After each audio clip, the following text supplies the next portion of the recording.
The Norway Chess 2025 kicked off yesterday and round 1 was super crazy. We got to see some crazy grinding endgames.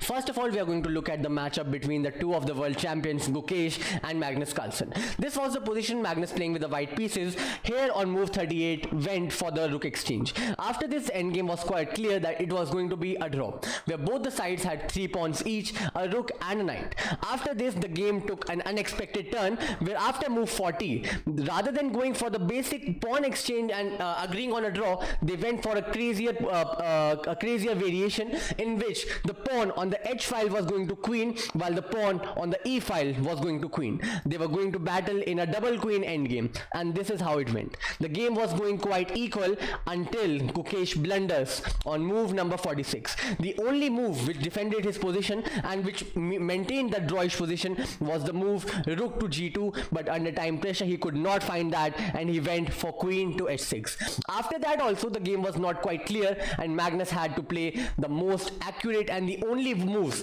for winning, and he did find them. And after that, after a few moves, a position came where there were no more checks left for Gukesh, and after that Magnus gave a check on h8 and trapped his king in the center of the board, and Gukesh had. The grinding endgame was between Hikaru Nakamura and Fabiano Caruana, two of the Americans. Now this endgame was really grinding and went to the end as it had already been longer than 60 moves. At this position, both of them were unable to find any opening, where Hikaru Nakamura with the black pieces had 2 knights, while Fabiano Caruana had a bishop and a knight. And after a few moves, a big movement came where Fabiano Caruana gives up the square on e4. This square was really important for him, as if Hikaru's knight ends up on this square, there was no way possible for him to defend the pawn on g3. And on the move 66, he went to knight a4, giving up the square, and Hikaru simply took up the square, and Fabiano Caruana had to give up his bishop. The main problem here was that the pawn on on e4 was guarding the square on f3 as well as d3,